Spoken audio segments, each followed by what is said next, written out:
Padre bueno, aquí estamos reunidos en el precioso nombre de tu Hijo. Nuestra intención es crecer para crecer en el conocimiento de tu palabra. Crecer para poder crecer. Y lo hacemos porque sabemos que tu palabra es verdad, sabemos que tú te revelas en tu palabra, que nos revelas quién eres, qué has hecho y quiénes somos nosotros. Por tanto, nos disponemos, Señor, a darte este tiempo y los siguientes sábados que estaremos aquí, para que tú te sientas adorado y alabado y a través de esto darte gloria. Te bendecimos, Señor. Amén. Bueno, nosotros estábamos, este curso lo dimos hace unos 3 o 4 años. Y ahora repasándolo un poquito le agregué unas cosillas más. Pero también pensé que nosotros deberíamos hacer otro curso más liviano que este, sobre cómo leer la Biblia. Entonces, y para que ese se dé en las eclesías. Ya no se dé como un curso de 12 semanas, sino hacer tal vez uno de 4 sesiones. Porque van a ver que se pone técnico. Y este está orientado a aquella gente que quiere entender, comprender, aplicar, enseñar y predicar su palabra. Todo eso. Mientras que si vos sos alguien que solo va a nuestras reuniones semanales y participa, forma parte de la eclesía, pero no siente que tiene un llamado para enseñar o no siente que tiene un llamado para predicar, sería entonces mejor hacer un curso livianito y impartirlos en las mismas eclesías. Entonces vamos a hacer eso. Por otra parte, sí se va a ocupar en capacitarnos a todos para poder no solamente interpretar, sino enseñar su palabra. Y vimos, ya todos ustedes saben, son 13 lecciones. Hoy solo vamos a ver la número 1. Y tal vez, déjeme ver, hasta la 7, va a ser una lección por sábado. A partir de la 8, dependiendo de cuán activos sean ustedes en preguntas, en dudas, en ejemplos, en cosas, podríamos dar hasta 2 lecciones por sábado. A partir de la 8 en adelante. Pero habría que ver. Por eso yo no quiero fijar expectativas y dije 13 semanas. Si son 13 semanas, podríamos estar saliendo en 9, en 10, en 11 o en 8, dependiendo de cuánto intervengan ustedes en cada uno de los estudios. Lo cual me lleva a lo siguiente. Cuando estemos en medio camino de una lección, si hay algo que no se entiende o si hay algo que no están de acuerdo, se vale levantar la mano y decir, eso no lo entendí o eso no estoy de acuerdo. Y dicen por qué, y nos tomamos el tiempo para ya sea explicarlo o ya sea tener un intercambio sano, porque, lo que nosotros vamos a explicar es técnicas de interpretación. Nosotros no escribimos la Biblia, por lo tanto nosotros no somos inerrantes e infalibles. Puede haber cosas que nos equivocamos. Y agradecemos siempre que alguien se levante y diga, ¿sabes qué? Eso que dijiste no es bíblico, o eso que dijiste no está bien, o agradecemos muchísimo porque así podemos corregir. Un repaso rápido. Hoy vamos a ver, la pequeña introducción, pero conceptos teológicos, que es sumamente importante. Y uno dice, pero esta no es una clase de teología, es de interpretación bíblica. ¿Y por qué cree usted que vamos a interpretar la Biblia?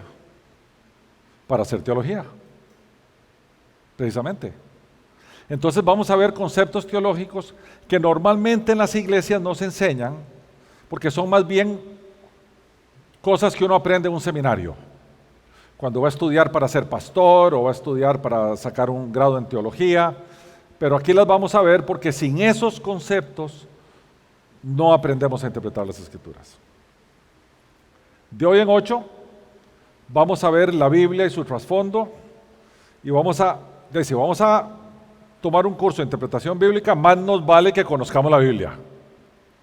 De Génesis a Apocalipsis, cómo se hizo, cómo se formó. La lección 3, ¿es cierto que la Biblia es la palabra de Dios? ¿Es cierto que la Biblia que tenemos hoy es la Biblia que los escritores originales escribieron? ¿Tenemos evidencia de que eso es así? ¿Hay algunas variantes de las versiones que tenemos hoy al original que no tenemos? ¿Esas variantes afectan la doctrina y la teología que aprendemos hoy? Todo eso lo vamos a ver en la lección 3. En la lección 4 vamos a ver versiones y traducciones de la Biblia. Esto me lo han preguntado 1.000.000 de veces. Y en las eclesías que yo pastoreo, hay gente que tiene de todo tipo de versiones y cuando estamos diciendo una cosa, otros dicen, pero la mía dice así y la cosa se complica. Entonces yo me voy a permitir dar un viaje sobre la historia de los pergaminos y los papiros que tenemos, la historia de las Biblias que tenemos, y les voy a decir a mi juicio, cuáles son las mejores Biblias. ¿Okay? Porque hay miles. En la lección 5 nos vamos a volver filósofos. Si estuviera aquí mi hijo Rolando me pegaría una regañada porque él dice que uno tiene que ser teólogo más no filósofo. Porque la connotación del filósofo moderno es un filósofo ateo que se cuestiona las cosas, que pone al hombre en el centro. Hablan de Nietzsche y de Jean-Paul Sartre y todo, pero no es esa la filosofía en su totalidad, ¿verdad? La filosofía dicen que es la princesa mientras que la teología es la reina. Entonces vamos a ponernos filósofos en términos de cómo vemos el mundo, las diferentes formas de ver el mundo. Eso se llama cosmovisión. Porque si nosotros no entendemos algo que nos deberían enseñar en el colegio, no aquí, en el colegio, no tenemos pensamiento crítico, no podemos abrir nuestros ojos y analizar las cosas, porque la cosmovisión no es otra cosa más que los anteojos a través de los cuales vemos el mundo. A ver, un ateo ve el mundo, porque tiene una cosmovisión de ateo, de una forma diferente a un cristiano bíblico ve el mundo de otra forma diferente porque tiene otros anteojos puestos. Y así hay un montón. Entonces, yo podría dar esta lección aquí y con diferentes cosmovisiones personas estarían oyendo cosas distintas. Así de importante es el tema. Después ya vamos a entrar en temas de figuras literarias, que la Biblia es abundante en eso. Cómo saber cuándo hay una figura literaria y no interpretar aquello palabra por palabra. Vamos a ver la lección 7, que es donde damos de forma exhaustiva las reglas más conocidas e importantes de la hermenéutica, o sea, del arte de la interpretación. Cosas que nosotros debemos saber. Y a partir de la 8 vamos a entrar ya en libros de la Biblia y géneros literarios y cómo interpretar cada uno. Parábolas, proverbios, poesía, epístolas, símbolos, números, profecía predictiva, ojo. O sea, cómo cuando vemos que en la Biblia hay algo que predice el futuro, esa es profecía predictiva. Y alguien dice, pues, no toda la profecía es predictiva, no. Llamamos profecía a aquello que Dios comunicó a través de un ser humano. Entonces, si apareció Elías a pegarle una regañada al rey Acab porque se había ido con los seguidores de Baal, la regañada de Elías es profecía, porque Dios está hablando a través de Elías. Ahora, si Elías le dice en el futuro, así dice el Señor, ya está haciendo una profecía predictiva. Entonces vamos a ver profecía predictiva, porque es a través de la profecía predictiva donde se forman sectas y cosas y todo, de los fines del mundo y todas esas cosas. Entonces vamos a aprender a tratar de entender cómo uno interpreta una profecía predictiva. La lección 11 es para mí de las más importantes porque hacemos un enlace entre el Antiguo Testamento y el Nuevo y decimos cómo aprovechar eso. Si Jesús mencionó escritura del Antiguo Testamento, si Pablo la mencionó, si Pedro la mencionó, Eso quiere decir que es importante que haya una relación entre el Nuevo Testamento y el Antiguo, y vamos a entender esas relaciones. Y finalmente vamos a ver cómo se hace un estudio bíblico, cómo se redacta, cómo se hace, cómo se prepara un sermón. Esto es muy rápido, ¿verdad? Porque esto de sermones que está aquí, que es una palabrita en la lección 13, vamos a dar un curso de predicación expositiva de 12 semanas. Es solo eso de sermón, ¿verdad? Entonces, así, sermón no es como que poquitico, ¿verdad? Y los errores comunes que se cometen cuando se interpretan las Escrituras. Entonces, eso es más o menos el curso. Cuando me ponga muy técnico, por favor, levanten la mano y digan, no entendí. Voy a tratar de no ponerme técnico. Y entramos en materia.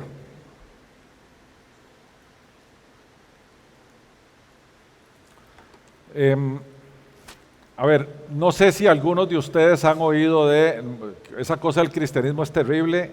En el nombre del cristianismo se han matado millones de personas a lo largo de la historia. En el nombre del cristianismo le roban a las personas su dinero. Los ladrones de la teología de la prosperidad, vea que yo no dije pastores porque no son ladrones. En el nombre del cristianismo, sacerdotes pederastras han abusado de chiquitos. En el nombre del cristianismo, pastores han abusado de mujeres. En el nombre del cristianismo se han hecho horrores. ¿Por qué? Dice el Señor en el libro de Oseas, porque mi pueblo perece por falta de conocimiento. Eso es. Es que el pastor, y los que están sentados, ¿por qué no levantaron la mano? ¿Por qué no se fueron? Es que yo no sé y él sabe. Ahora es tu problema porque es tu responsabilidad. Por eso este curso es importante. Recuerden que no hay falsos maestros si no hubiera malos discípulos. Por favor, nunca se les olvide eso. Ay, es que en aquella iglesia hay un falso maestro que enseña un montón de cosas. Y hay gente sentada ahí, ¿sí? ¿Qué está haciendo ahí la gente? Por tanto, para mí este es de los cursos más importantes que da Unánimes. Porque Unánimes desde que nació hace 25 años se centra en enseñar y predicar la sana doctrina. Y cuando decimos la sana doctrina, es la doctrina bíblica. Y de ahí no nos movemos. A veces no nos gusta lo que leemos en la Biblia. Pero Dios no tiene un problema, lo tenemos nosotros. Hay que regresar y regresar y regresar hasta entender, comprender, hacer saltos a otros textos que nos ilustren estos textos y todo lo que vamos a aprender en este curso. Pero siempre nuestro enfoque, siempre, es la sana doctrina. Y los grandes temas son 3. Observar, eso quiere decir leer, cuando yo me acerco y leo la Escritura. El segundo es interpretar lo que leí. ¿Qué es lo que Dios dice? ¿Qué entiendo yo? Vean que aquí no dice, ni yo estoy diciendo, qué es lo que yo creo que Dios dice. Porque cuando yo le meto el yo creo, de repente empiezo a traer mis doctrinas personales y todos mis prejuicios a meterlos a la Biblia. Y ahora voy a buscar interpretar los textos a partir de lo que yo creo. Y la cosa es al revés. La cosa es interpretar los textos a partir de lo que Dios dice, y si eso no pega con lo que yo creo, yo tengo que modificar lo que yo creo, no lo que Dios dice. Y lo tercero es aplicar. Yo no me acerco a la Biblia como me acerco al Quijote de la Mancha. Yo me acerco a la Biblia para aplicar los conocimientos bíblicos a mi vida y a la vida de los míos. Porque nada gano yo siendo un conocedor de las Escrituras si mi vida no refleja lo que yo aprendo de las Escrituras. Entonces tiene que ver con observar, tiene que ver con interpretar y tiene que ver con aplicar. Estos tres temas son los que normalmente uno tiene presentes cuando va a hacer una predicación o un sermón. Uno toma el texto, uno explica el texto y uno aplica el texto. Siempre. Y los que están de aquí, que se quedan a las 6, que hoy me toca a mí predicar de Corintios, van a ver eso, van a darse cuenta. Digo, mira, leyó, explicó y aplicó. Eso no es un secreto. Eso es para estudiar, eso es para enseñar, eso es para predicar. Observó, interpretó, aplicó. Y el propósito de la interpretación bíblica no es otra cosa más que obediencia. Nada más. No es erudición. Porque nosotros no vamos a ir de aquí a la Universidad Nacional a enseñar teología bíblica o al seminario ACEPA. Nosotros vamos a aprender que todo lo que vemos, entendemos, todo lo que observamos y lo que somos, tiene que ver con la obediencia a Cristo. Entonces dice aquí, leer la Biblia es bueno, estudiarla es mejor, vivirla es excelente. Si aquí al final del curso entendemos que nosotros, lejos de estar estudiando la Biblia, lo que estamos haciendo es viviendo, es cambiando un estilo de vida, que nuestro estilo de vida refleja nuestra fe, y nuestra fe es absolutamente basada en las Escrituras, aquí nos sacamos un 100. Ahora que digo 100, no vamos a hacer quizzes ni exámenes, pero sí vamos a hacer un trabajo final. Y después del trabajo final, los que pasaron el trabajo final, les vamos a dar un certificado de conclusión del curso. ¿Okay? El trabajo final va a ser, vaya, tome este capítulo de la Biblia y hace un estudio bíblico. Eso es, observe, interprete y aplique. Con todo lo que aprendimos aquí. Ok.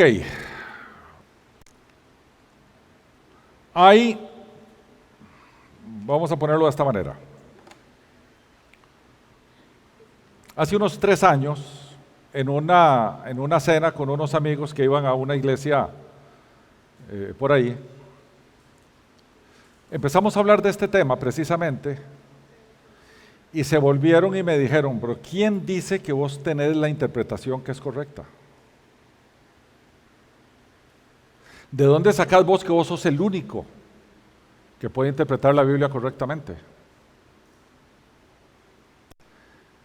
El tema no pasa porque yo interprete la Biblia correctamente o ustedes interpreten la Biblia correctamente o que la suya sea la única interpretación correcta. El tema es que se apliquen las técnicas que son harto conocidas, no solamente para teología, sino para cualquier cosa, para extraer lo que la Biblia dice y decirlo como lo dice. Entonces ya no se convierte en mi interpretación. Entonces, ¿cuáles son esas? Bueno, la primera es la exégesis. Yo sé que estas son palabritas de domingo. Va a haber 3 palabritas aquí de domingo. La primera es exégesis. Exégesis, de lo que trata es de acercarnos a la Escritura para entender lo que el autor le dijo a su audiencia primaria bajo las circunstancias en que se lo dijo, en la época en que se lo dijo. Entonces lo que hace uno es trasladarse 2000 años para atrás o a veces hasta 3000 años para atrás, ponerse en los zapatos de los receptores del mensaje bíblico y decir qué es lo que me está diciendo y por qué. ¿Por qué eso es importante? Voy a decir algo que espero que me lo entiendan por la parte buena y no por la parte fea que podría interpretarse mal. Pero la Biblia no fue escrita para nosotros originalmente. La Biblia fue escrita para una audiencia a la cual era dirigida el libro tal, el texto tal, a la audiencia tal. El Señor la toma y dice, mi palabra es eterna y por lo tanto nosotros podemos tomarla hoy y tratar de entenderla. Pero cuando se escribió, no se escribió para nosotros. A ver, lo que estamos viendo todos los sábados, que es la primera carta a los Corintios. ¿Cómo se llama eso? ¿La primera carta a quién? A los Corintios. Entonces, ¿a quién iba dirigida la carta? A los Corintios. Por añadidura nosotros tomamos aquello porque hay grandes principios y grandes enseñanzas que podemos traer para acá. Pero la primera audiencia fueron los corintios. Entonces, para poder interpretar correctamente la primera carta a los corintios, hay que ir a sentarse en Corinto, en la casa donde se reunía esa iglesia, y escuchar la carta donde Pablo la dice en voz alta con los otros que saben qué estaba pasando para entender qué quiere decir Pablo en la carta. Eso es exégesis. ¿Sí? Y ustedes dicen, ¿cómo hago yo para hacer eso? Al final vamos a ver que hay material de sobra de consulta para poder hacer eso, de sobra. Yo les voy a pasar también, esto se me olvidó contarles cuando estaba viendo el curso, los materiales del curso. Yo les voy a dar materiales en línea que no violan derechos de autor y que pueden usar en su estudio bíblico. ¿Qué hay ahí? Comentarios bíblicos. ¿Qué es esto? Análisis de teólogos versículo por versículo de todos los libros de la Biblia. Concordancias. Que ustedes puedan ver un tema, una palabra y dónde en toda la Biblia está esa palabra mencionada. Diccionarios bíblicos. ¿Qué quiere decir esta palabra? Porque no necesariamente quiere decir lo que uno cree en el español, porque recuerden que una traducción bíblica al español no es necesariamente una traducción palabra por palabra y con el mismo esquema gramatical del griego o del hebreo.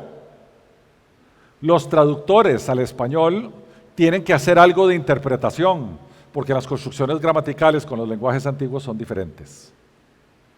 Entonces vamos a ver, de nuevo, los que se queden a las 6, hay un par de palabras ahí de 1 Corintios que los vamos a ver en el griego y vamos a ver qué significaban otra cosa lo que tenemos en español. El segundo término es hermenéutica. Hermenéutica viene de hermeneu, hermenéutica dice hermenevein, que quiere decir básicamente interpretar. Y se deriva de Hermes, el mensajero de la mitología griega, que llevaba ¿qué cosa? Mensajes, ¿verdad? Entonces, la hermenéutica está metida en la exégesis, porque la hermenéutica nos ayuda a interpretar el texto a partir de toda la información de quién lo escribió, dónde lo escribió, qué estaba pasando, todo lo que dije antes de la exégesis. La hermenéutica nos ayuda mucho. Y aquí, fundamentalmente, en este curso vamos a ver hermenéutica. ¿Okay? Tiene que ver con los lenguajes antiguos, tiene que ver con figuras de lenguaje en el español. La Biblia está escrita en nuestros lenguajes y por lo tanto vamos a tener que regresar al cole, a gramática y a ortografía y a redacción y a todo eso, porque la Biblia está escrita en nuestro idioma. El Señor se comunica con nosotros a través de palabras.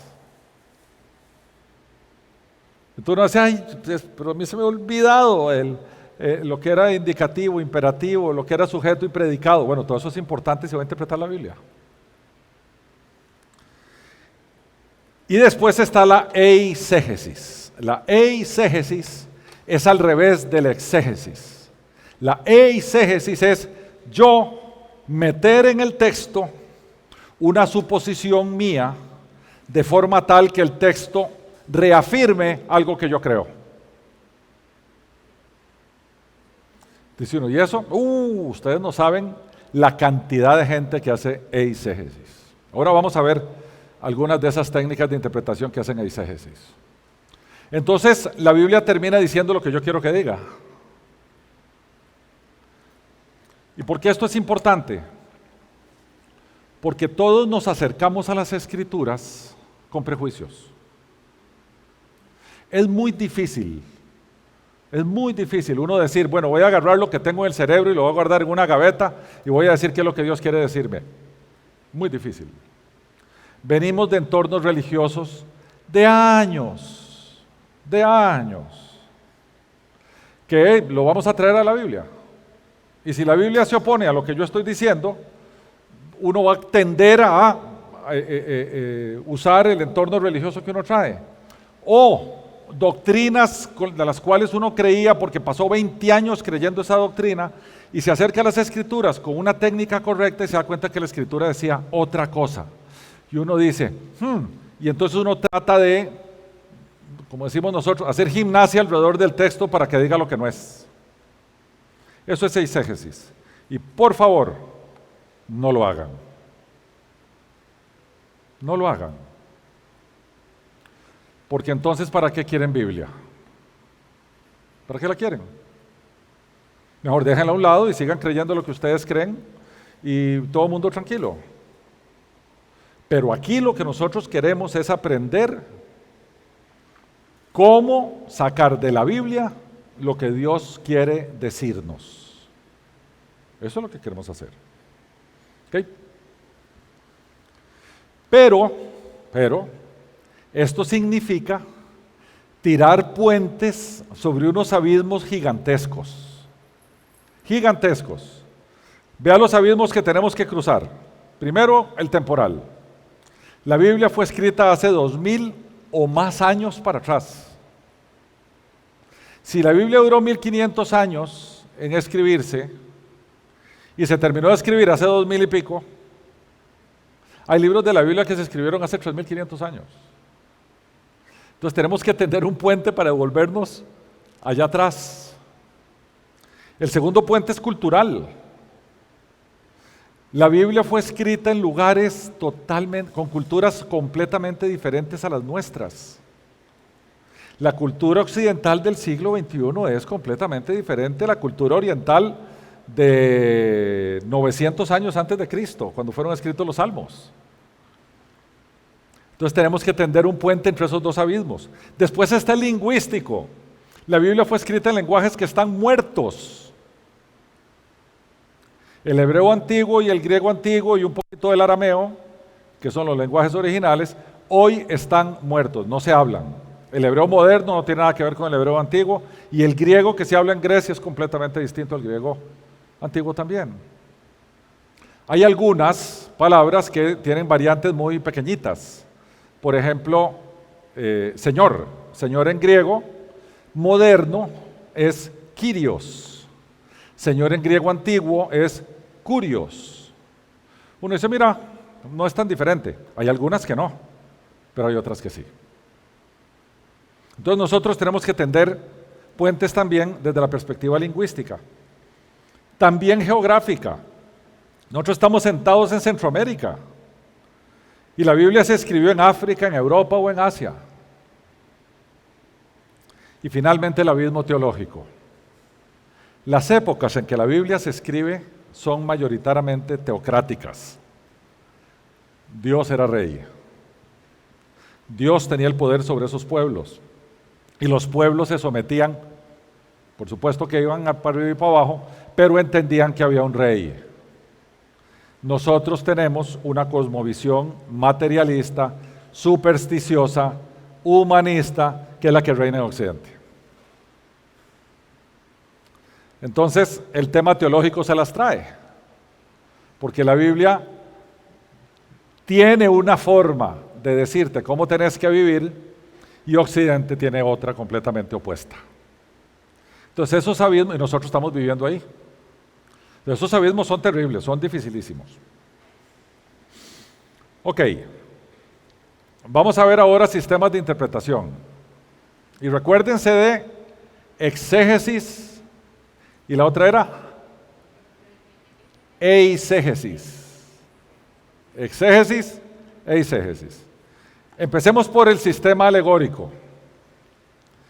El sistema alegórico lo que dice es que cada uno hace su propia interpretación de la Escritura, porque la Escritura está llena de símbolos y usted interpreta el símbolo como usted quiere. Y más aún, si quiere hacer una cadena de símbolos, usted tiene un significado diferente, el que está sentado en esa silla que el que está sentado aquí. A eso le llamamos el método alegórico. Y entonces, usando el método alegórico, las religiones y los predicadores ponen a la Biblia a decir lo que la Biblia no dice. Les voy a poner un ejemplo de esto. Les voy a hablar de un predicador que es muy famoso, que se llama Dante Gebel, que es seguido por los jóvenes para arriba y para abajo, y el tipo es famosísimo. Hace muchos años, Dante Gebel estaba hablando de cómo nosotros expandir nuestros horizontes, Ese es un poco el estilo de él. Y dice que cuando Abraham fue llamado a hacer el trato de Dios con él para decirle, mira las estrellas, sal de donde estás y mira las estrellas, y así tu descendencia será mayor que las estrellas que están en el firmamento. Él lo que dice es, bueno, entonces lo que está diciendo el Señor es, vos salís de donde estás y ve el futuro que tenés. Bueno, qué bonito salir de donde esté, ve el futuro que uno tiene, pero eso no es lo que dice la Biblia. La Biblia lo que está diciendo, ve Abraham, salga porque le tengo que decir que su descendencia va a ser más abundante que las estrellas de los cielos. Eso es todo lo que dice. ¿Por qué tenés que meterle una simbología donde no hay? O la otra, que es famosísima. Bueno, estaba el pueblo de Israel de este lado y el Señor abrió el Mar Rojo. Y el pueblo de Israel pasó por ahí. ¿Sabe qué es el Mar Rojo? Sus problemas de vida. Entonces, pídale al Señor que así como abrió el Mar Rojo, el Señor abra un pasadizo en medio de los problemas que usted pueda pasar. Te vas al texto bíblico y el Señor abrió el Mar Rojo para que el pueblo saliera en carrera porque los iban a matar los egipcios. Eso es todo lo que hay. Pero yo quise meterle al texto algo que el texto no dice. ¿Cuál significado tiene el que al haber abierto el Mar Rojo? Que se salvaran, pues los iban a matar. Eso es todo. Entonces, si uno quiere ir a meterle al texto, uno puede, pero deja de ser la palabra de Dios. No la que está escrita, sino la que yo creo que estoy leyendo. Ya después no digas, es que la palabra de Dios dice, no, la palabra de Dios no dice eso, dice otra cosa. Vos decís eso. Entonces alguien me podría decir, bueno, entonces ¿cómo hace uno cuando sí hay símbolos? Vamos a verlo a lo largo del curso, cómo distinguir cuando sí hay símbolos. Por ejemplo, el Apocalipsis está llena de conjuntos de 7. 7 iglesias, 7 sellos, 7 trompetas, 7 copas de la ira de Dios. Algo deberá significar el 7. ¿Por qué? Porque primero es un estilo literario que se llama apocalíptico. Y en los estilos literarios apocalípticos se usa mucha simbología, entonces ya empieza uno a decir, bueno, ahí debe haber algo. ¿Hay otros textos así? Sí, en el libro del profeta Daniel hay textos apocalípticos también, hay mucha simbología y muchas cosas. Entonces uno aprende a ver si esto significaba esto aquí, probablemente signifique lo mismo allá, si el estilo literario es el mismo. Entonces uno aprende. Entonces empieza uno a encontrarle la forma de qué no es un símbolo y qué sí es, porque de eso depende una sana interpretación. Entonces los alegóricos encuentran símbolos por todo lado, por todo lado. El liberal humanista, que dice que, bueno, ahí hay unas cosas éticas bien interesantes, el Sermón del Monte es, qué ética la del Sermón del Monte. Pero el resto está lleno de mitos o el texto es de lo que escribieron unos chavalos hace miles de años, pero como es tan moral, aprendamos de la moral bíblica. Y la ven, lamentablemente, la ven y la leen teniendo en el centro al ser humano. Ustedes me dicen, ¿qué tiene eso de malo? Todo, porque la Biblia trata de Dios. Es Dios revelándose, es Dios diciendo qué hace, es Dios diciendo qué va a hacer y es Dios diciendo cómo se relaciona Él con nosotros. La Biblia trata de Dios. Nosotros nos beneficiamos un poquito, pero la Biblia trata de Dios. A esto en teología se le dice que la Biblia es teocéntrica y no es antropocéntrica. Antropos hombre, céntrica centro. La Biblia uno no se acerca a ella poniéndolo uno en el centro, el ser humano en el centro. Uno se acerca a las Escrituras poniendo a Dios en el centro. Entonces vieron que apenas solo ese pequeño cambio lo pone a uno a ver la Biblia de otra forma. Antropocéntrico y teocéntrico. Después hay otros que dicen, que interpretan la Biblia de forma existencial. Y esto es de acuerdo a mi experiencia. Ahí sí que hay una interpretación por persona, de acuerdo a mi experiencia. Y les voy a decir algo más que es terrible. Hasta se atreven a decir, mira, es que yo siento que ese texto quiere decir esto. Yo siento. O sea, me estás diciendo que estás interpretando el texto con tus emociones. Entonces, el día que estás contento lo interpretas de una manera y el día que estás triste lo interpretas de otra. Uy. El texto dice lo que dice. Estés triste o estés feliz, dice lo que dice. Ahora, uno pasa por un texto y a veces uno pasa por encimita del texto, uno no se quedó ahí y no le dijo a uno mucho, y hay otras veces que uno pasa y el texto se le abre a uno de una forma preciosa. Pero el texto nunca ha cambiado. Nunca ha cambiado. Siempre es el mismo y siempre ha dicho lo mismo. No puede decir cosas diferentes de acuerdo a cómo me siento.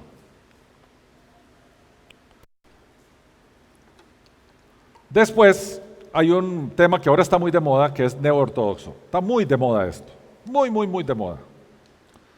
Hay uno que lo dice abiertamente, que tiene una iglesia gigantesca en el estado de Georgia. Es muy conocido, se llama Andy Stanley. La iglesia se llama North Point. Creo que son 5 mega iglesias en el estado de Georgia. Y él dice esto. Dice, la Biblia contiene la palabra de Dios, pero la Biblia no es la palabra de Dios. Y por lo tanto el intérprete va descubriendo la palabra de Dios conforme va leyendo.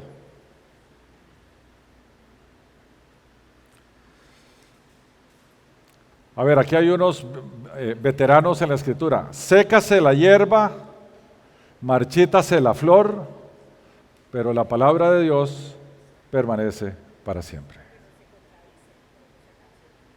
No, lo que dice es que, te voy a decir qué es lo que dice. Dice, y a mí me parece como raro, dice, el evento más importante en la historia de la humanidad es la resurrección de Cristo. Ahí empezó mal porque es la muerte, pero bueno. Dice, si nosotros predicamos la resurrección y la demostramos, más gente viene a Cristo. Eso es más importante que lo que Juan, Mateo o Marcos o Lucas nos explican de la resurrección. Porque esos son versiones de Juan, de Mateo, de Lucas, a ver quién me faltó, Juan, Mateo, Lucas y Marcos. Pero perdón, Juan, Mateo, Lucas y Marcos no escribieron lo que escribieron porque les dio la gana. Escribieron inspirados por Dios para escribirlo, por lo tanto el autor es Dios. Ellos son coautores. Por lo tanto, no es que la Biblia contiene la palabra de Dios, la Biblia es la palabra de Dios. Y eso hace un mundo de diferencia. Un mundo de diferencia. Esto no tiene que ver con política, porfa. Liberacionista quiere decir el que liberta.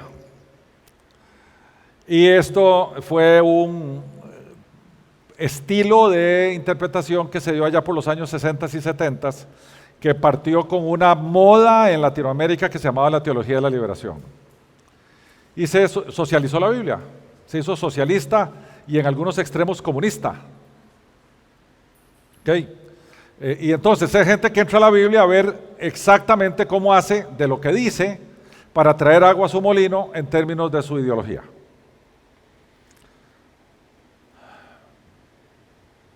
Después tenemos los místicos. Los místicos apelan. Señor, revélame lo que quieres decir, y hacen así. Y entonces dice, el Señor me dijo que esto quiere decir esto. Yo no tengo el menor problema, más bien al revés. Si nos vamos a acercar a las Escrituras, oremos. Señor, abre mi entendimiento para saber qué dices.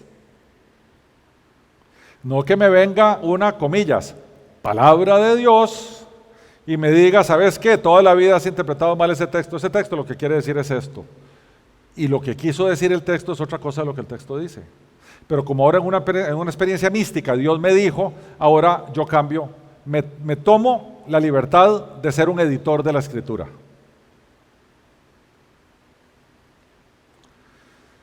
Después tenemos al pragmático. ¿Qué es el pragmático?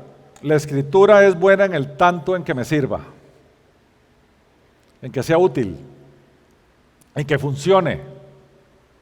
Entonces ese pragmático tiene un gran problema, porque la escritura está sirviendo porque me funciona. Y cuando estoy pasando dificultades que no puedo enfrentar, ya no me funciona. Ahí la fe se le va por el lavatorio. Y tenemos nuestro método, que le llamamos histórico-gramatical.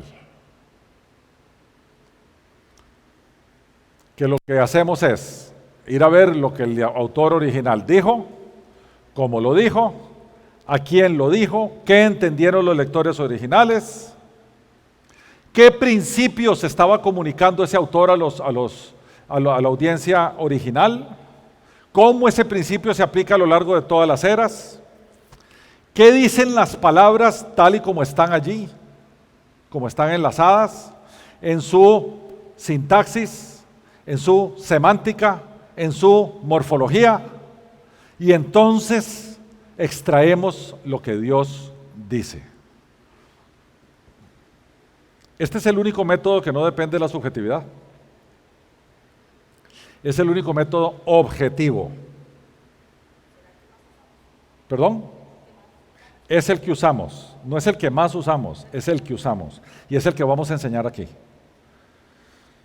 ¿Por qué? Porque Jesús lo usó, los apóstoles lo usaron. No es que nosotros nos estamos inventando la rueda. Pablo, Pedro y el Señor, cuando traían textos del Antiguo Testamento, usaban esto. Así dijo allá, y esto dice esto y esto. Y entonces este texto nos obliga a entender que las Escrituras son palabra de Dios, que es inspirada por Dios, que es inerrante, o sea, no tiene errores, que es infalible, o sea, que no falla, y que es suficiente, que no hay que agregarle más para que nosotros vivamos una vida que le agrada al Señor. Entonces, en esto nosotros nos vamos a circunscribir o a enseñar. Ahora bien, aún con este método de interpretación, encontramos otras dos grandes escuelas, para que vean cómo esto se va complicando. Una es una escuela que se llama la Escuela de la Teología del Pacto. Y ve la Biblia o la subdivide en función de los pactos que Dios ha hecho con el hombre. Entonces, mira, yo no tengo ningún problema en que la subdividan como quieran e ir a estudiar el pedacito que están diciendo que corresponde. Ningún problema. Dicho sea de paso, los de la teología del pacto usualmente son bautistas o presbiterianos, sobre todo. Más presbiterianos que bautistas, perdón. Más presbiterianos que bautistas. Entonces dicen, bueno, al principio Dios hizo con Adán un pacto por obras. ¿Por qué? Porque le dijo, vea, usted tiene que hacer esto y entonces no hay problema, y si hace esto otro hay un problemón. Adán tenía que hacer cosas o tenía que evitar hacer cosas. Después dice que entra en gracia porque Dios, para empezar, no eliminó a Adán y Eva. De forma graciosa o de gracia, los separó y los dejó vivir. Además los vistió. Y empezó un periodo de gracia. Dios en paciencia soportando nuestro pecado porque estaba un plan en ejecución y por lo tanto la gracia de Dios estaba por encima de su ira. Sí.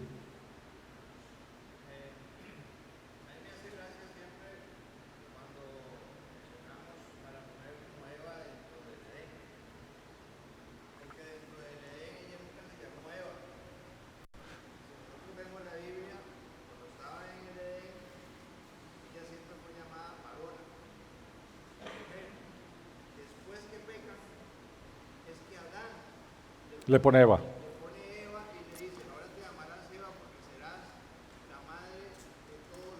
Correcto.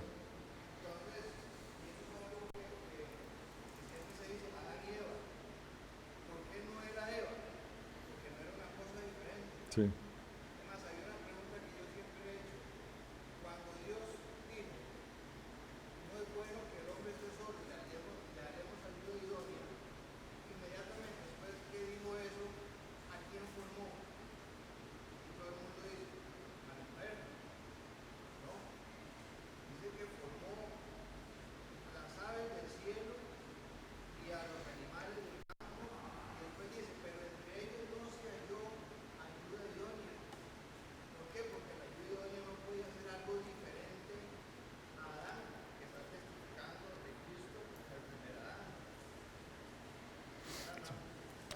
Ok. Sí, lo que dice, ¿tu nombre es? Esteban. Es que Eva se llamó Eva después de la caída, antes era Madonna o señora. De hecho, el trato de señora es un trato honorable a lo largo de toda la Escritura. Inclusive el trato de mujer es un trato honorable a lo largo de toda la Escritura. Cuando el Señor se refiere a su madre, mujer, ¿verdad? No le está diciendo un trato despectivo, es un trato honorable. Y después, sí, en efecto, después de la caída se llamó Eva. Después, si quieres, podemos discutirlo fuera de cámaras. Porque de hecho, un paréntesis nada más rapidito, el compromiso de no comer del árbol era de Adán, Eva no estaba hecha. Pequeño detalle. Ok, y dentro de la teología del pacto hay subpactos. Entonces ellos estudian la Escritura y dicen, bueno, el Señor estableció un pacto con Noé. ¿Se acuerdan cuál era ese pacto? ¿Qué pacto hizo el Señor con Noé? No vuelvo a inundar la tierra. Si la voy a destruir, no va a ser por inundación. Entonces es un arco iris. Luego, después, el pacto abrámico, ¿verdad? El pacto de Abraham y del pueblo que va a ser a partir de Abraham. Y después hizo otro con Moisés en el Sinaí, que es la ley, le entregó la ley, los 5 libros de la Biblia, etc. Y después con David. Los estudiosos o los que estudian la Biblia a partir de la teología del pacto, usualmente estudian las Escrituras usando una disciplina que se llama teología sistemática. ¿Qué es la teología sistemática? Es un acercamiento doctrinal a la Escritura. Entonces, voy a aterrizar un poquitito esto. Un buen libro de teología sistemática, y para los que quieren ir a estudiar teología sistemática, para mí el mejor es el de Hodge. Empieza con temas. El capítulo 1, ¿quién es Dios? Entonces te explican quién es Dios desde toda la Biblia. Entonces, otro, ángeles, otro, cristología, o sea, todo lo que tiene que ver con Cristo. Todo, neumatología, todo lo que tiene que ver con el Espíritu Santo. Entonces, la teología sistemática se enfoca en doctrina que está usualmente en toda la Biblia, pero la estudian doctrina por doctrina, llamémosle así. Es un sistema de doctrinas. A ellos les gusta mucho eso. Y ven la redención final de Cristo como la redención de un pueblo. ¿Cuál es ese pueblo? Gentiles más judíos. No son 2 pueblos, es uno solo. Lo que dicen los de la teología del pacto es que Dios, en la persona de Jesucristo, hizo un pueblo para sí. Ese pueblo va a vivir eternamente con Él y ese pueblo está compuesto de judíos y de gentiles, pero es un solo pueblo. ¿Okay? Ellos dicen eso, pero la otra escuela de interpretación, que se llaman los dispensacionalistas, dicen otra cosa.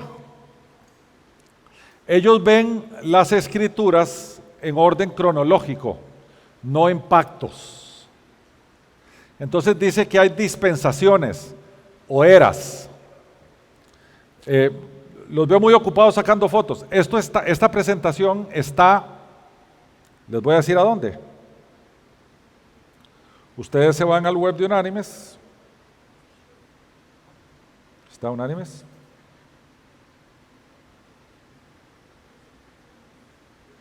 Ok, ahí lo ven. Se van a presentaciones. ¡Pum!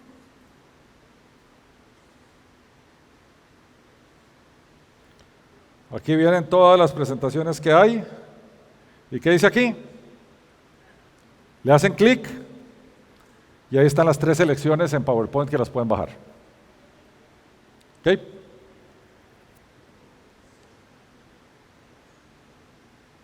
Bien.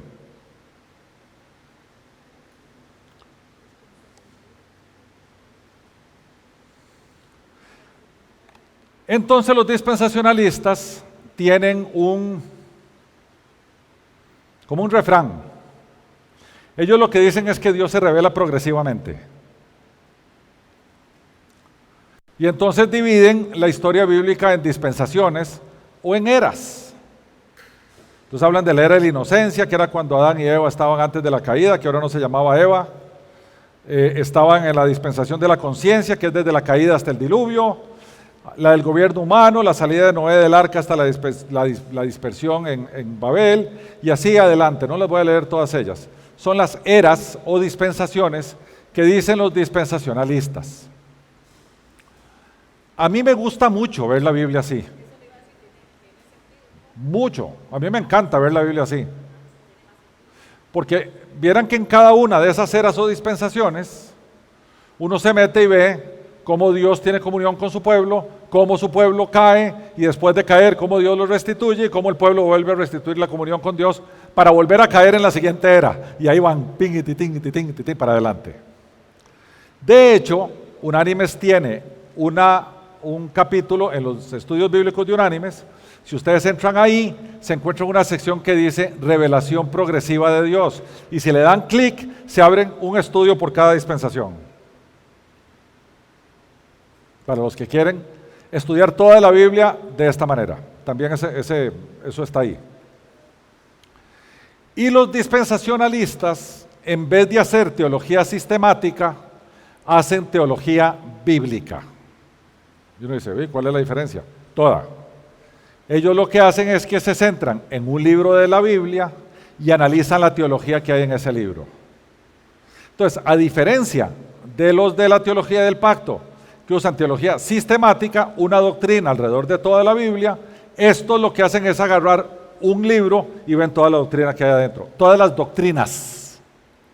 Ven lo de Cristo, los ángeles, el Padre, el Hijo, la Trinidad, en un solo libro. Entonces van de libro en libro viendo todas las doctrinas, mientras que los de pacto prefieren ver una doctrina alrededor de toda la Escritura. Por ejemplo, Cristo. Bueno, Cristo, ¿dónde vemos a Cristo? Lo vemos en tales y tales y tales y tales libros. Y hacen una cristología, eso es una doctrina de Cristo. Mientras que estos otros te analizan la cristología de Mateo. ¿Cómo nos enseña Mateo que Jesús es el Cristo? Entonces son estilos diferentes. Déjenme decirles que no estoy diciendo que uno es mejor que otro.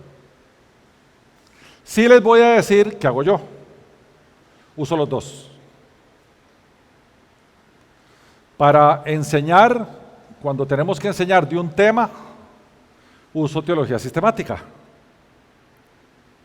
Cuando tenemos que enseñar sobre un texto bíblico, tiendo a usar teología bíblica. Pero uso los dos, que están a nuestra disposición.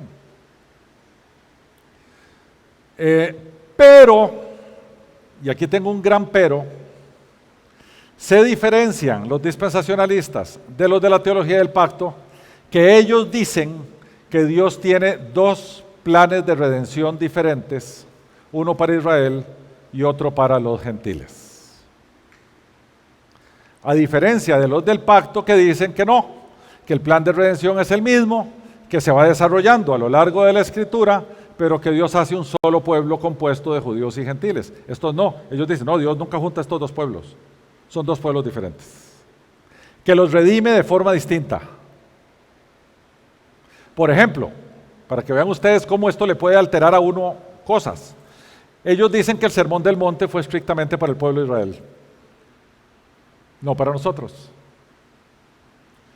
Entonces, ¿cómo de un plumazo uno se pasa el Sermón del Monte por encima? Porque no era para nosotros. Y además habría que borrar varios capítulos de la carta de Efesios, donde Pablo dice que la ley que los dividía antes ahora fue anulada y ahora somos una nueva humanidad para Cristo. Pero bueno. Y además dicen, porque entonces como uno tiene esa diferencia, la escatología, o sea, el estudio de las cosas que van a pasar en los últimos días, es completamente diferente. Por ejemplo, el tema del rapto o del arrebatamiento de la iglesia, ellos dicen que la iglesia va a ser llevada toda antes de que empiece la gran tribulación del fin de los tiempos, porque la gran tribulación quienes van a pasar por ahí son los judíos. Y eso es parte del plan de redención de Dios para los judíos. Mientras que los del pacto dicen que no. Y entonces dicen que el pueblo de Dios será llevado al final de la gran tribulación, pero interpretan el capítulo 19 de Apocalipsis, que trata de 1000 años de paz en la tierra, reinado por Cristo, diferente a los dispensacionalistas. Entonces, cuando entramos a temas del final de los tiempos, la cosa se descompone. ¿Cuál usar? ¿Cuál seguir? Para preparar este curso, estuve viendo a varios eruditos de este tema en particular. Y resulta que en el siglo XXI se han empezado a abrir diferentes sabores de cada uno de ellos, que es donde yo creo que nos situamos nosotros en unánimes. No decimos que somos de pacto, no decimos que somos dispensacionalistas, pero cogemos de unos y cogemos de otros y armamos algo que sea fiel a las Escrituras. Ustedes dicen, bueno, pero otra vez volviste a los temas es un tema de interpretación. Bueno, no tanto. Les voy a poner el ejemplo del famoso arrebatamiento de la iglesia. En el capítulo 4 del libro del Apocalipsis, Juan se asoma al salón del trono y ve 4 seres, que son serafines alrededor del trono de Dios, y 24 ancianos alrededor con coronas de oro y unos cintos de oro y unos, por supuesto, unos seres impresionantes. Los dispensacionalistas dicen que eso demuestra que la iglesia iba a ser arrebatada y que estaba en el cielo, porque 24 quiere decir 12 tribus de Israel más 12 apóstoles, y por lo tanto 12 más 12 son 24, y esos 24 ancianos simbolizan toda la iglesia a lo largo de la historia. Entonces ven como la iglesia sí está ahí arriba antes de la... Y uno se queda viendo y dice, ¿eso es lo que dice el capítulo 4? No, no dice eso.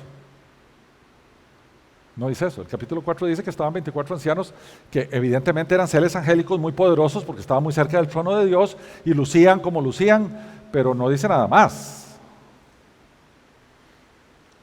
Uno no puede meterle ahí a la Escritura lo que la Escritura no dice. Pero si querés acomodar de acuerdo a tu escuela de interpretación un texto para que sea congruente con tu escuela de interpretación, ya estás haciendo, ¿qué cosa? Eisegesis. Eso es correcto. ¿Ok? No, lo que dicen los pactos es que son 24 seres angélicos. Y vámonos, lo que dice el texto. Entonces nosotros decimos, bueno, pero estos otros tienen algo bien interesante, estudian la Biblia por eras, y a mí me gusta eso. Y además usan teología bíblica. Toman un libro de la Escritura y ven todas las doctrinas que hay dentro de ese libro, eso también me gusta. Pero me traigo de los del pacto que dicen que es un solo pueblo, Israel más gentiles, porque eso dice la Escritura. Leanse Efesios 1 y 2, capítulos 1 y 2 y verán que es, pero súper evidente. Y ellos, bueno, hay un tema que ha sido de controversia gigantesca. Los de teología del pacto, como dicen que este pacto, y Dios no viola sus pactos, dice que el pacto que Dios hizo con el pueblo de Israel, que después continúa en el Nuevo Testamento, incluía la circuncisión de chiquitos al 10º día, y por lo tanto en el Nuevo Testamento la circuncisión está simbolizada por el bautismo infantil. Por el bautismo infantil. Dicen esos. Entonces los otros pegan un brinco así grandísimo y dicen, ¿pero dónde dice eso? Si usted me dice en el Nuevo Testamento dónde dice que los chiquitos se bautizan sustituyendo la circuncisión del antiguo pacto, yo le creo, pero si la Biblia no lo dice.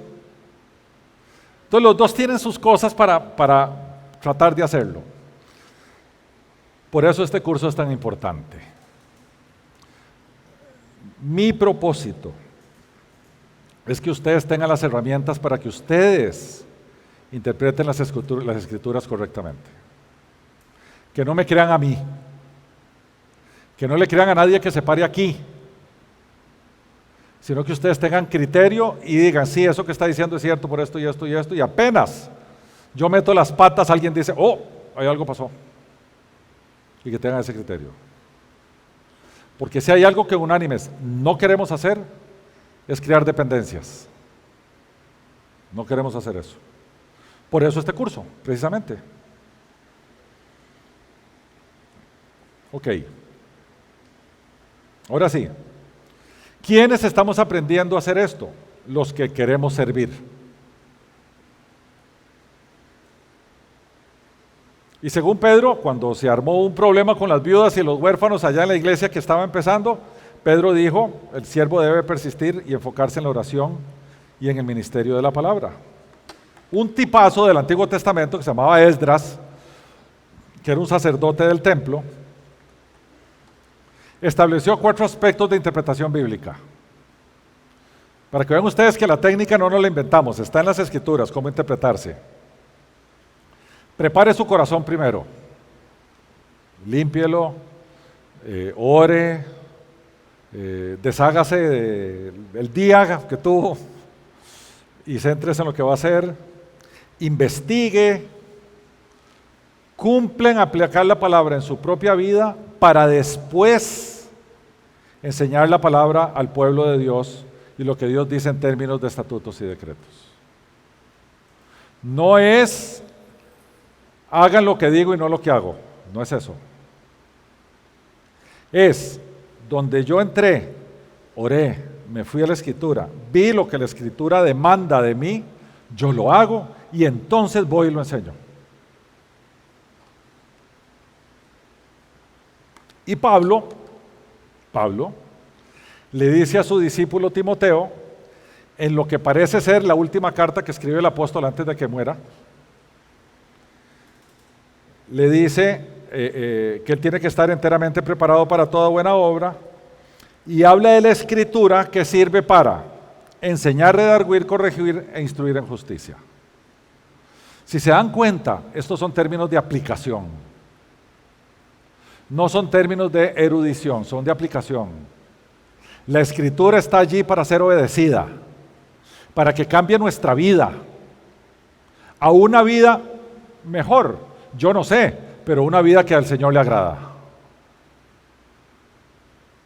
Si ustedes le dicen al apóstol Pablo, mira Pablo, vos eras rico, millonario, teólogo reconocido de las escuelas y te hiciste cristiano y te fue como un quebrado, vos tu vida fue mejor. Pablo te va a decir, por supuesto que no, me agarraban a latigazos, a pedradas, mi vida fue una desgracia.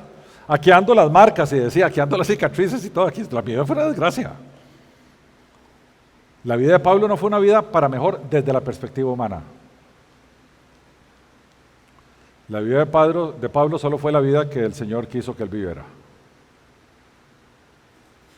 Y Pablo termina diciendo, he peleado la buena batalla, he corrido la carrera de la fe y me espera una corona que el Señor tiene preparada para mí.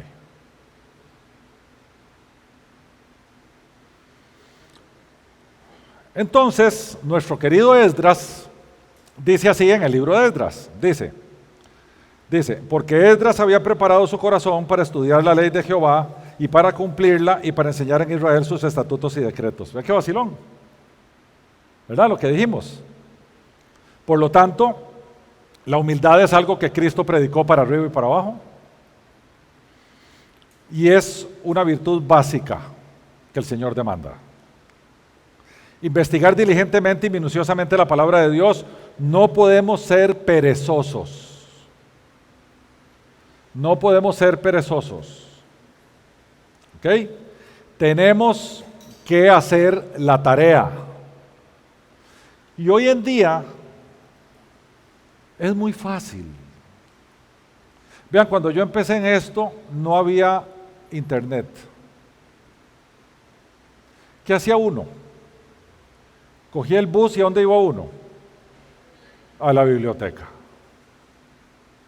Entonces preparar un estudio era meses. Hoy se prepara un estudio en 3 días. Pero aquel tiempo eran meses. Y uno no podía comprar los libros de hermenéutica o los libros de cultura hebrea, eran carísimos. Eran unas cosas así carísimas. No se podía. Entonces hay que hacer el trabajo. Hoy en día está a la distancia de un clic con los dedos. Todo está. El otro día no me acuerdo qué andaba buscando yo. ¿Cómo era esto en los tiempos de Jesús? ¡Bum! 20 artículos. ¿Cómo eran los tiempos de Jesús tal cosa? Todo está. Entonces es sentarse a hacer el trabajo. Obedecer, como hemos dicho, y enseñar, que quiere decir predicar con integridad y autoridad moral. Uno no puede desviarse. Y el contenido siempre es y será las Sagradas Escrituras. Nada más. Yo puedo tomar como ejemplo lo que John MacArthur dijo, o puedo tomar como ejemplo un youtuber, que ahora hay iglesias en YouTube, bueno, un youtuber, y puedo vivir mi vida viendo videos a ver si aprendo. Pero eso no es lo que me manda la Escritura. Me manda enfocarme en la palabra de Dios. A mí, no al youtuber que después me cuente. A mí. En ese proceso de investigación, ustedes no saben lo que uno aprende. Bueno, no estoy diciendo que uno no puede entrar a ver un video de, no sé, de Sugel Michelén. Ah, qué bueno, Sugel. Bueno, ya aprendí de Sugel, ahora me regreso a la Escritura y yo hago mi trabajo. No es que ahora repito como lora lo que Sugel dijo. Porque si lo que dijo Sugel estaba equivocado, porque Sugel no es Pablo, es Sugel Michelén. Max, ¿vas a decir algo vos? Sí, es importante a esta altura tener presente que las Sagradas Escrituras son todas, no partes, todas, completas. Ya ahora lo vamos a decir. Dice la Escritura que la suma de tu palabra es la verdad. O sea, no es el Evangelio de Mateo más escritura que la segunda carta de Pablo a Timoteo. Es igual de escritura. Ah, pero es que eso no fue lo que dijo el Señor. Bueno, créanme que Mateo, ustedes sabían que el Señor no escribió una sola letra de los evangelios. Ni una. Ni una. Los autores originales, que lo vamos a ver hoy, se llaman los agiógrafos, los autores originales, inspirados por el Espíritu Santo, escribieron lo que escribieron. Pero es tan inspirado Mateo como Pablo, o tan Pedro como Malaquías. Así que no es que esta escritura tiene una estatura mayor que otra. Ok, algunos conceptos rápidos, medio tecnicillos, pero para que los tengan a mano porque los vamos a mencionar a lo largo del curso. Teología. Alguien una vez me dijo, es que ustedes solo estudian teología. ¿Qué más quieres estudiar si la teología es el conocimiento de Dios? Teos, Dios. Logos, conocimiento. Vos abrís la Biblia y tenés que hacer teología. Te sentás en un sermón, abrís un estudio bíblico, estás haciendo teología, estás aprendiendo de Dios. Teología no se circunscribe a los teólogos que salen graduados de un seminario bíblico. Teología es todo. Nosotros todos deberíamos ser teólogos, todos, porque todos deberíamos buscar crecer en el conocimiento de Dios. Todos. Es lo que hacemos todas las semanas en Unánimes. Nos sentamos a crecer en el conocimiento de Dios, nos sentamos a hacer teología. Teología no es una mala palabra. Yo no sé por qué cogió connotación de mala palabra en los últimos años. No es. Doctrina, que eso es alguien que se confunde teología con doctrina. Doctrina no es otra cosa más que enseñanza. La doctrina de Cristo, bueno, que enseña la Biblia de Cristo. Y por lo tanto, herejía es una falsa enseñanza. Ahora, yo aquí tengo que detenerme un momentito. Si alguien toma un texto bíblico que no tiene que ver con las doctrinas fundamentales del cristianismo, llámese, la Biblia es la palabra de Dios, la Trinidad, Hijo y Espíritu Santo, Dios es un solo Dios manifestado en tres personas que son consustanciales, Cristo es el Salvador y Señor, que es Dios hecho hombre en la persona de Jesús. Esas son las doctrinas básicas. Si alguien enseña otra cosa de la doctrina básica, está siendo un hereje porque está enseñando una herejía. ¿Hereje desde qué perspectiva? De la teología bíblica. Porque si un musulmán enseña otra cosa, está enseñando de acuerdo a su Corán. Pero si alguien que se dice bíblico tuerce una doctrina de las primarias, es un hereje. Y no me importa si es John MacArthur, R.C. Sproul, Juan Calvino o el Papa Francisco. No me importa quién sea. Es el que dice algo contrario a una de las doctrinas fundamentales de la Escritura. Ese es un hereje. Pero no le digan hereje al que tiene una opinión diferente de cosas que pueden ser distintas. Como por ejemplo, eclesiología, la forma como la gente se congrega.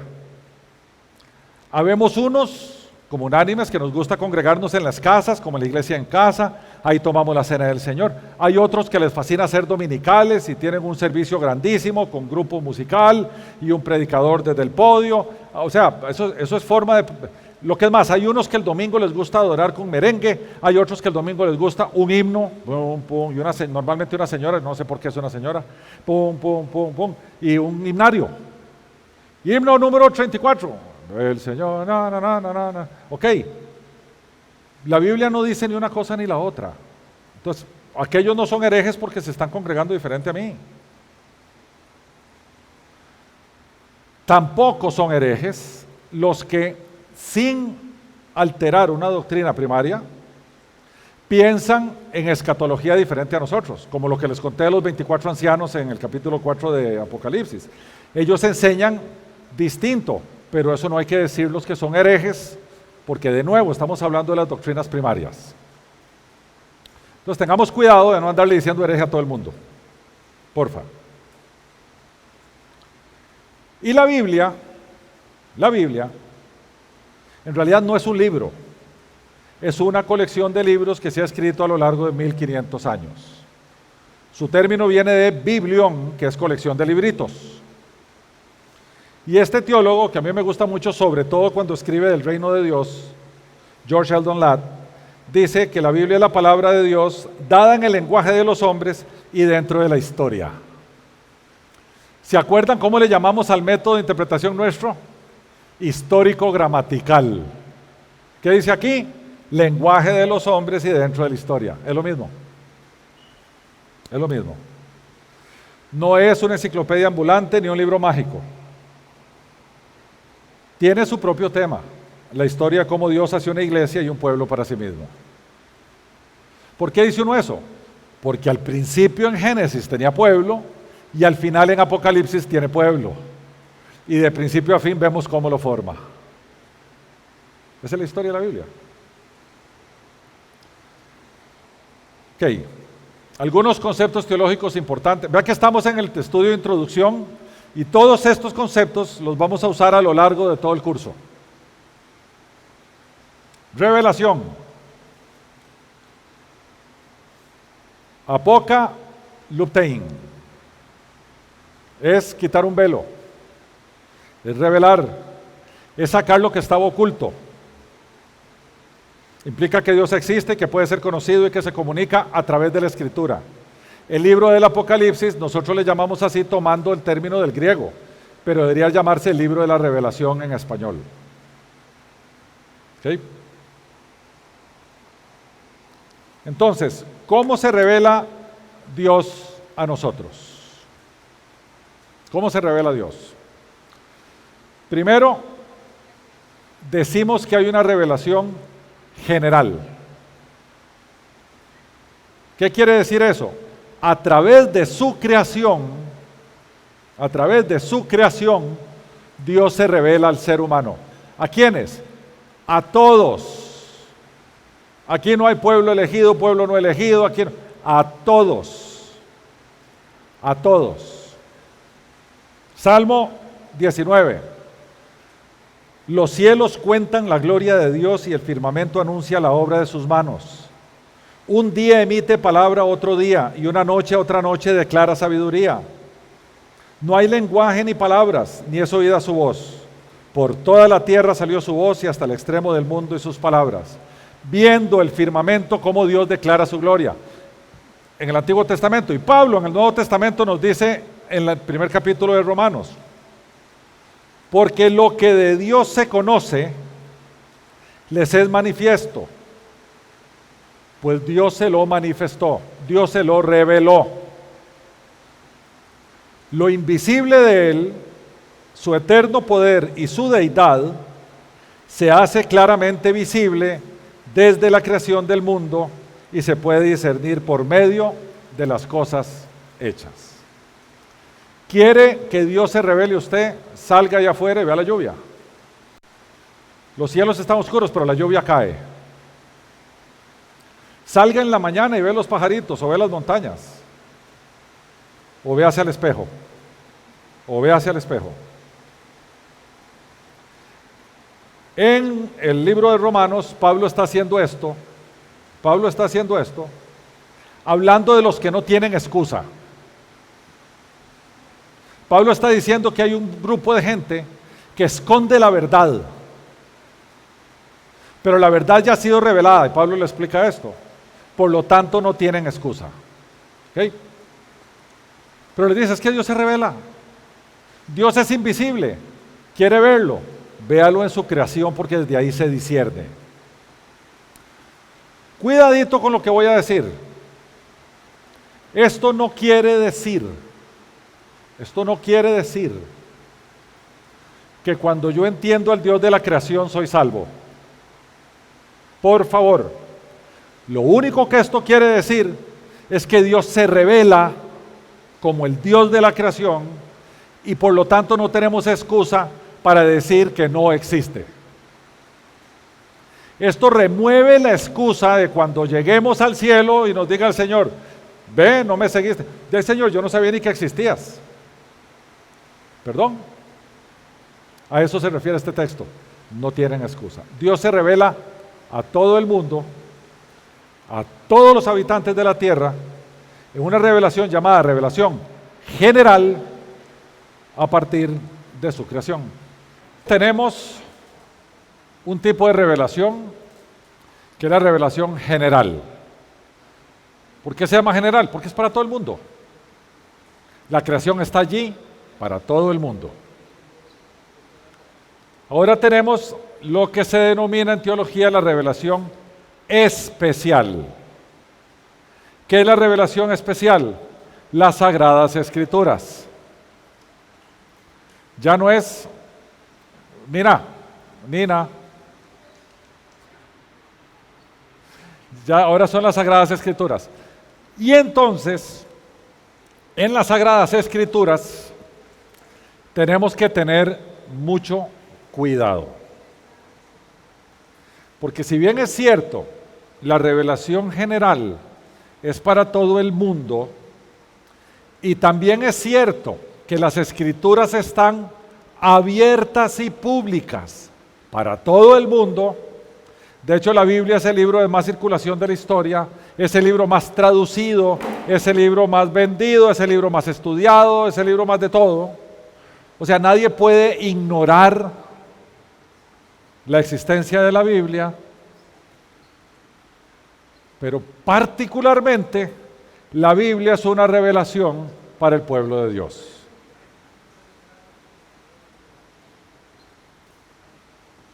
Está allí porque ¿cómo el pecador va a saber que peca si no encuentra su pecado descrito en la Biblia? ¿Cómo el pecador va a decir me arrepiento para venir a Cristo si no está en las Escrituras? Además, en términos de la fe que salva, la fe salvífica, dice la Escritura que la fe viene por el oír, y el oír de la palabra de Dios. O sea, las Escrituras están allí, pero particularmente quienes se acercan a estudiarlas y a escuchar la voz de Dios es el pueblo de Dios. De nuevo dice Pablo a su discípulo Timoteo, Maxito,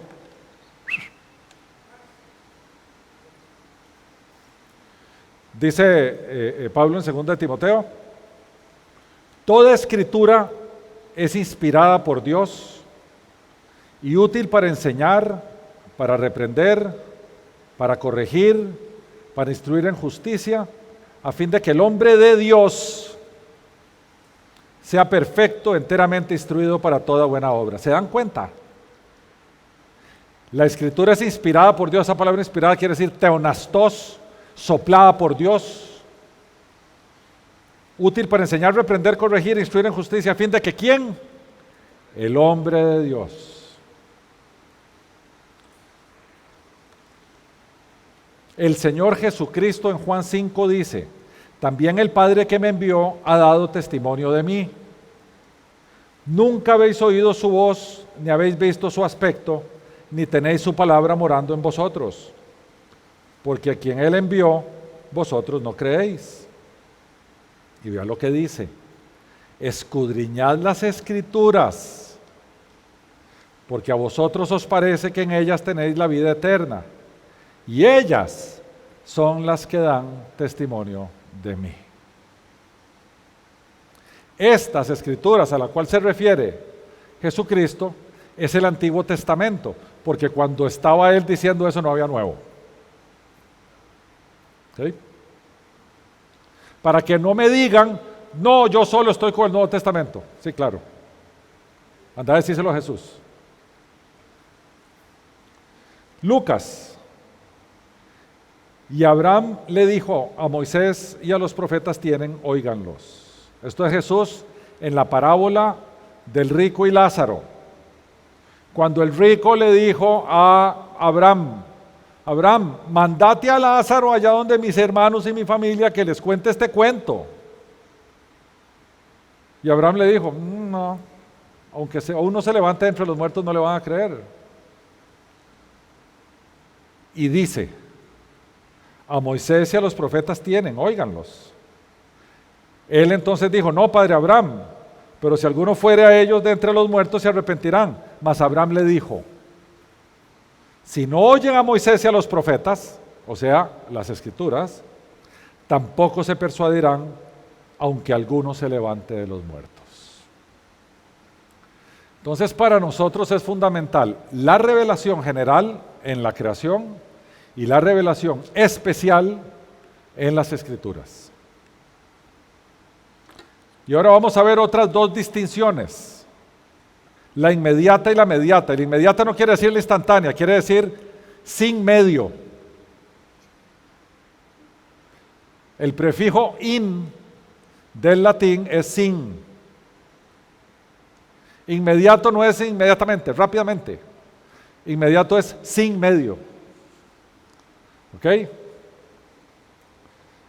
Y Pablo lo explica aquí en la carta a Romanos. Dice: cuando los gentiles que no tienen la ley hacen por naturaleza lo que es de la ley, estos, aunque no tengan la ley, son ley para sí mismos, mostrando la obra de la ley escrita en sus corazones, dando testimonio a su conciencia y acusándolos o defendiéndolos sus razonamientos en el día en que Dios juzgará, por medio de Jesucristo, los secretos de los hombres conforme a mi evangelio. ¿Qué está diciendo el apóstol? Hay una revelación de Dios en la conciencia del ser humano. Sin medio, sin escritura, Dios revela al ser humano, porque recordemos que todavía nos queda algo de la imagen y semejanza de Dios que se trastornó en la caída, pero algo queda. Entonces el ser humano en su interior, en su conciencia, tiene algo de la ley. Ahora bien, alguien podría decir: entonces yo, como dice aquí, soy ley para mí mismo porque hago lo que dice la ley aunque no tenga la ley. Y si soy ley para mí mismo y la cumplo como si fuera la ley, entonces soy salvo. Si usted sigue leyendo la carta de Romanos y cae al capítulo 3, Pablo dice que ninguno hace eso. Pese a que pueden, porque está escrita en sus corazones, porque está en su conciencia, no lo hacen. Porque en Romanos 3 Pablo dice: no hay justo ni alguno, no hay quien haga bien, no hay uno solo, porque todos pecaron, todos están destituidos de la gloria de Dios. Por lo tanto, aunque tienen su conciencia, no le hacen caso, la reprimen. O como dicen algunos, la cauterizan. Pero hay una revelación que no es a través de ningún medio, que está en tu conciencia. Y después está la mediata, la que sí es a través de medio, que es por medio de alguien. Y ya lo vimos, las cosas creadas o las sagradas escrituras, o aparece un malamansado de la iglesia y te lo canta. Ese está siendo un medio que Dios usa para revelarse. ¿Okay? Entonces son inmediata, que está en nuestros corazones, en nuestra conciencia; mediata, los medios que Dios usa para revelarse. La otra clasificación era general, que está en toda la creación, y especial, que está en las Escrituras. ¿Ok? Teofanía es otro concepto que vamos a ver a lo largo de nuestro estudio. Teofanía viene de teos, Dios, y faino, manifestación o aparición. Y podríamos decir que teofanía es la intervención del Dios invisible haciéndose manifiestamente visible al ser humano en un momento en la historia. ¡Wow! Otra vez. No, pero ahí tienen ustedes ahí arriba. Yo la hice más elaborada. Es la manifestación del Dios invisible haciéndose visible al ser humano en un momento en la historia. Ejemplo típico, Éxodo 3:1-2. Estaba Moisés con 80 años de edad, ya tenía 80 años, apaciguando y llevando y pastoreando las cabras y las ovejas de su suegro, de Yetro, y dice así el texto de Éxodo: apacentando Moisés las ovejas de su suegro Yetro, sacerdote de Madián, llevó las ovejas a través del desierto y llegó hasta el monte Horeb, monte de Dios. Allí se le apareció el ángel de Jehová en una llama de fuego, en medio de una zarza. Al fijarse vio que la zarza ardía en fuego, pero la zarza no se consumía. Ahí hay claramente una manifestación de Dios haciéndose visible en un momento en la historia del ser humano. A eso le llamamos teofanía. ¿Ok? ¿Perdón? No, esto es Éxodo. Hay montones de teofanías en la Escritura, montones. Cada vez que ustedes vean una intervención del Dios invisible haciéndose visible al ser humano, es una teofanía. ¿Ok? Hay una subclasificación de las teofanías que es cristofanía, que es el mismo principio, solo que es Cristo. ¿Cuál es la más famosa cristofanía? Pablo camino a Damasco, se le apareció el Señor en una luz que ya no podía ni ver, que lo cegó todo y cayó al piso. Y si queremos ser bíblicos, por favor no digan que Pablo se cayó del caballo, porque la Biblia no dice que andaba a caballo. Puede ser que anduviera a caballo, ¿ah? Yo no estoy diciendo que no andaba a caballo, pero yo no puedo decir que se cayó del caballo porque la Biblia no dice que andaba a caballo. Pero bueno, eso es un tema aparte. Pero se le apareció. ¿Perdón? Sí, se quedó ciego. Se le apareció Cristo. Era una cristofanía. ¿Okay? Capítulo 1 de Apocalipsis. Juan, ya anciano, en Patmos, en una isla, en un desierto, un montón de piedras y cosas, y de repente se le aparece Cristo. Y le dicta el Apocalipsis, dicho sea de paso.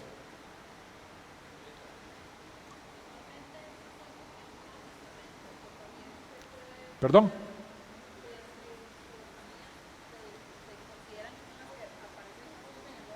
Sí. Ok. Qué buena pregunta. Si las cristofanías solo aparecen en el Nuevo Testamento o hay cristofanías en el Antiguo Testamento. Hay cristofanías en el Antiguo Testamento. Hay la aparición de un personaje que nadie sabe, que se llama Melquisedec, que le aparece a Abraham después de que viene de pelear una batalla, y dice que ese nadie sabe dónde viene ni dónde va, pero era el rey de Salem, o sea, el rey de Jerusalén, que todavía no existía Jerusalén como ciudad, sino era la ciudad de la paz. Y Abraham le da el diezmo de lo que trajo de los tesoros que le había quitado de los que le ganó, y el otro lo bendijo, y después ese se volvió a ir y no volvió a aparecer nunca más. Y uno dice, ¿cómo sabes que es la figura de Cristo? Porque el autor del libro de los Hebreos en el Nuevo Testamento lo dice. Dice ese Melquisedec, que es sacerdote, que no es de la orden de Aarón, sino que es y habla mucho de Melquisedec. Hay otra cristofanía que uno, si solo lee el Antiguo Testamento, no la entiende, pero en el Nuevo Testamento Pablo nos la explica. Pablo decía que el pueblo de Israel seguía de día a la nube y de noche la columna de fuego, y que se acercó a la roca y de la roca salió agua. Y dice Pablo, y la roca es Cristo. Y uno dice, ¿qué? Así que el que estaba guiando por el desierto al pueblo de Israel era Cristo. Era la segunda persona de la Trinidad. Por favor, no se equivoquen y no le digan Jesús, porque Jesús nació de María muchos años después. Hay una gigantesca diferencia entre Cristo y Jesús. Cristo ha existido siempre. Jesús empezó a existir. ¿Ok? Por eso la Escritura, una vez que resucite y se va para los cielos, le llama Jesucristo. Jesús el Cristo. O sea, es este Cristo hecho hombre. ¿Ok? Ok, otro concepto que es inspiración. La Biblia es soplada por el aliento de Dios. Se refiere a la preservación de la revelación en forma escrita. Dios preserva su palabra. No solo la inspiró, sino que la guarda. Vea que la Biblia se empezó a escribir hace 3.500 años y aquí la tenemos. Vean si la preserva. Y ha habido intentos incansables de destruirla. Y aquí está. ¿Okay? Ya ese texto lo leímos. Ahí está el término ¿es este que está aquí? El término en griego. Theos, Dios, neus es aire, soplo. Y esta es la conjugación del verbo, el tos. Esto lo que dice es soplado por Dios. ¿Ok? Y este otro tema lo vamos a ver también, que ustedes dicen que es palabrita de domingo. Agiógrafos. Los agiógrafos son los que Dios apartó, y por eso está ahí la palabra santo, porque agio es santo. Los que Dios apartó, grafo, escritura, para escribir los libros de la Biblia. ¿Ok? Un agiógrafo, Pablo. Un agiógrafo, Moisés. Son los autores humanos a los cuales Dios inspiró para escribir las escrituras. No. No, la pregunta es, dice Vale, no es lo mismo que escribas. No. Los escribas, que los vamos a ver más adelante, o amanuenses, que es la palabra técnica, eran los secretarios de los agiógrafos. Los agiógrafos tendían a no escribir, sino a dictar. Y los que estaban ahí, los amanuenses o los escribas, escribían en los pergaminos o en los papiros, lo que fuera que se estaba usando. ¿Okay? Ahí están. Vale. ¿Okay? Que son, digamos que son los secretarios. Ok. El término iluminación. Sí, perdón. Cuando Dios revela, digamos, una información, siempre va a ser como para una escritura en su momento. Era la Biblia, por ejemplo, cuando a Pedro le dijo él le dice, ¿quién dices que soy yo? Sí. Él le dice, tú eres el Cristo, el Hijo del Dios viviente. Él le responde, No te lo reveló ni carne ni sangre. eso normalmente puede ser una revelación divina como para hablarle a alguien, o era Uy, la pregunta acaba de tocar un tema escabrosísimo. Dice que a los agiógrafos Dios le habló o Dios los inspiró. Ojo, no es dictado, ¿ah? A ver, Emilia, coja un lapicero para dictarle. No fue así. Ellos escriben inspirados. O sea, cuando Pablo estaba escribiendo la primera carta a los Corintios, Dios no se le estaba dictando de acuerdo al criterio de Pablo. Pablo, lleno del Espíritu Santo, da instrucciones inspiradas por el Espíritu Santo, pero Pablo no estaba. ¿Qué digo, Espíritu Santo? No estaba.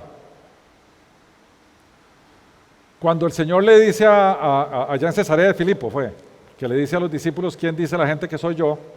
Y Pedro dice, tú eres el Cristo, el Hijo del Dios viviente, y el Señor le dice, eso no te lo dio ni carne ni sangre, sino mi Padre que está en los cielos. Y no es que el Padre se lo dictó a Pedro. Padre inspira a Pedro, pero no le dijo, Pedro, dígale esto a mi hijo, no le dijo. ¿Verdad? Solamente, perdón. Esa es una revelación, sí, claro. Ahora bien, ¿quiere eso decir que hoy en día podría ocurrir también? El canon de la Biblia se cerró cuando se escribió el Apocalipsis, año 95. Ese fue el último libro, porque el Nuevo Testamento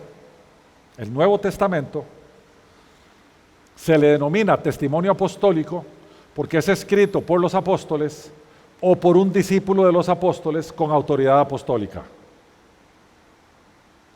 Y tiene congruencia doctrinal a lo largo de todo ese proceso. Yo no estoy diciendo que Dios no habla hoy. Dios es soberano y hace lo que quiere. Y se revela al que quiera, como quiera, y si quiere decirle a Pau, venga, yo quiero que usted haga esto y esto y esto, con voz audible, Dios puede hacerlo en el momento que quiera.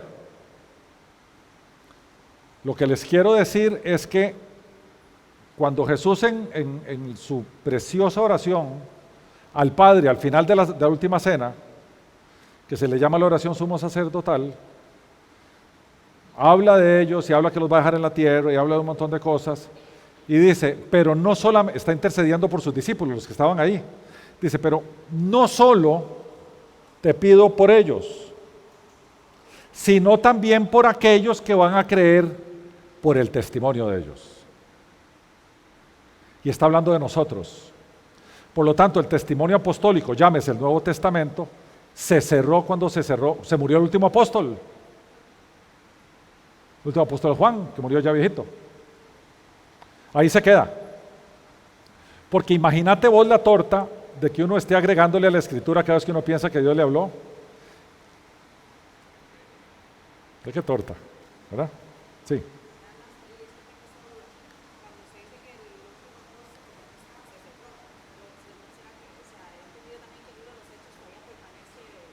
No.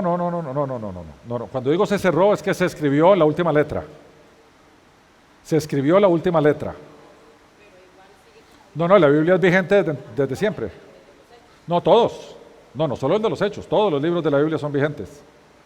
Solo que la Biblia se terminó de escribir cuando se escribió el capítulo 22 de Apocalipsis. Pero no se escribe. A eso es a lo que me refiero. La iluminación, perdón, me queda muy poquito tiempo. Necesito terminar. Si logro terminar a tiempo, me refiero a los apócrifos. Si logro terminar a tiempo. La iluminación es uno de los ministerios del Espíritu Santo.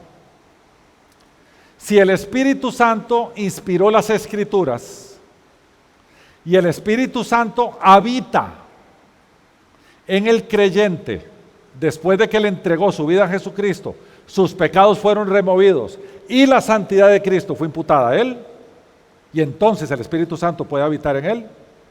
Ese Espíritu Santo que escribió, las inspiró, te da a vos la iluminación para acercarte a ellas. Eso no quiere decir que te da el conocimiento. Porque ¿cómo vas a saber vos griego o hebreo o las costumbres de las viudas? ¿Verdad? Hay que hacer la tarea. Pero te acercás con hambre. Y entendés, ¿sabe qué sí entendemos? Las grandes doctrinas bíblicas. Por ejemplo, la fe viene por oír y el oír la palabra de Dios. ¿Qué no entendés de eso? Ahí mismo en el capítulo 10 de Romanos, esta es la fe que predicamos, dice Pablo a los romanos. Que el que confiesa con su boca que Jesús es el Señor y cree de corazón que el Dios Padre le levantó de entre los muertos, será salvo. Porque con el corazón se cree para justicia, pero con la boca se confiesa para salvación. ¿Quién no entiende eso? Yo les voy a decir quién no lo entiende. El no creyente, porque no lo ilumina el Espíritu Santo. A eso se llama iluminación. ¿Okay? Después tenemos cosmovisión, que es un término que vamos a estudiar mucho dentro de 3 o 4 lecciones, que es la forma como nosotros vemos al mundo. Los cristianos bíblicos vemos el mundo a través de la teología bíblica. ¿Okay? Y finalmente el tema de contextualización, que es diferente al tema de actualización.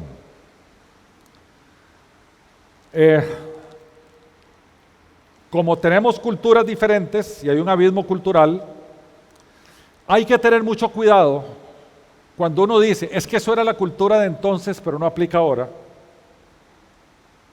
Porque sí hay cosas que eran cultura de entonces y no aplica ahora. Sí hay unas, pero hay otras que no. Entonces, cuando vamos a contextualizar, esto es, analizar costumbres para ver si, o analizar mandatos o decretos o textos preceptivos y decir, eso aplica hoy, esa contextualización es muy peligrosa. Hacerla a favor o en contra. Cada vez que lo vamos a hacer, se tienen que disparar todos nuestros semáforos para hacerlo de la forma más objetiva posible. Les voy a dar un ejemplo. Por favor, las mujeres no se me levanten en huelga. Por favor. No permito que la mujer hable en la iglesia, dice Pablo. Oh, ¿cómo que no? Bueno, aquel tiempo no permitía porque era un desorden. Las mujeres no estaban acostumbradas, tenían cero educación y cero cultura porque les impedían que se educaran. Y entonces cada vez que las mujeres hablaban, y no era la iglesia aquí, era en las casas. Acuérdense que ellos estaban ahí en las casas y era la esposa de fulano y sutano y de perencejo. Y en Corinto sobre todo se armó un pereque gigantesco. Entonces Pablo dijo, paren esa cosa, cállense. ¿Eso quiere decir que las mujeres no pueden hablar en la iglesia hoy? Oh, ¿verdad? Entonces hay que tener cuidado cuando contextualizamos. No, no se meten en ese enredo porque no tengo tiempo.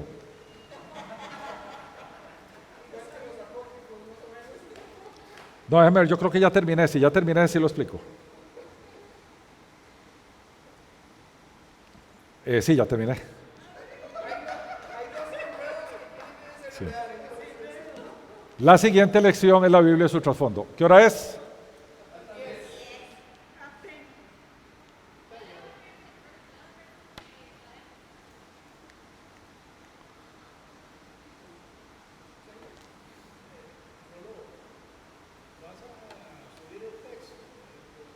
Eso está en el web. Ok. Ok, empecemos por los apócrifos y terminamos con las mujeres como pastoras. Los libros apócrifos o deuterocanónicos, eso lo vamos a estudiar de hoy en 8, en detalle. Cuáles son, qué quieren decir y todo eso. Pero la pregunta te la contesto fácilmente. Son libros que se agregaron, por eso se llama deutero. Deutero es posterior, es en una segunda ocasión. Deuterocanónicos, después del canon hebreo, porque todos los libros deuterocanónicos o apócrifos son del Antiguo Testamento. Todos, son 7, son del Antiguo Testamento. Y se agregaron después de que se cerró el canon hebreo. ¿Quiénes los agregaron? Habían 2 escuelas judías en aquel entonces, una en Alejandría y otra en Jerusalén. Los de Jerusalén cierran el canon y los de Alejandría dicen, ¿qué les pasa? Yo tengo aquí 7 libros escritos aquí en Alejandría y para mí son canónicos. Y entonces los de Alejandría los agregaron. Después ambos cayeron en 2 corrientes de elaboración de papiros y pergaminos que después pasaron a ser un conflicto en la iglesia ya casi el siglo pasado, que son los pergaminos o papiros que vienen de Alejandría, que son los más antiguos, pero son los menos, y los que vienen del otro lado, que es la ruta de Jerusalén, Turquía para arriba, que se le llaman bizantinos, que son un poquito más viejos, pero son los más. Entonces los judíos después acordaron juntar y terminar y cerrar el canon hebreo y excluyeron los alejandrinos. Los alejandrinos no quiere decir que son falsos, porque son libros históricos. Pero lo que dicen ellos es que no son libros inspirados porque ahí hay textos que no caracterizan al Dios que se revela en todo el Antiguo Testamento. Hay textos que dicen Dios diciendo no estoy seguro. Dios no puede no estar seguro. Y cosillas así, entonces los judíos lo excluyeron. Entonces, ¿qué hizo la iglesia cristiana? Como la Biblia dice que la palabra de Dios se le dio en custodia a los judíos, lo que corresponde a la Biblia hebrea, la iglesia cristiana dijo, bueno, si los judíos dicen que esos son, porque Dios los nombró custodios. Entonces la iglesia cristiana, sobre todo la de la Reforma del siglo XVI, dijo, yo no quiero saber nada de eso porque los judíos no quieren saber nada de eso y los judíos son los custodios del Antiguo Testamento. En eso más o menos se resume. En cuanto a las mujeres pastoras, Julita está así metiendo el dedo en la llaga, ¿verdad? Hay dos tendencias modernas. Esto es de recientemente. Esto, si acaso, tiene el siglo XXI, ¿será? Un poquitín, finales del siglo XX, tal vez. ¿Okay? Porque antes no había mujeres pastoras. ¿Por qué no hay mujeres pastoras? Varios textos, sobre todo el texto que Pablo le escribe a su discípulo Timoteo, porque Timoteo en ese momento estaba siendo nombrado pastor de la iglesia de Éfeso. Entonces Pablo escribe las últimas 3 cartas, una a su discípulo Tito y 2 a Timoteo, dando las instrucciones del gobierno de la iglesia. ¿Por qué? Porque ya Pablo iba a morir, ya el último que tenía autoridad apostólica, bueno, no, quedaban otros, pero en esas iglesias en particular Pablo era el que ejercía autoridad apostólica. Dice, esta es la organización, este es el gobierno de la iglesia.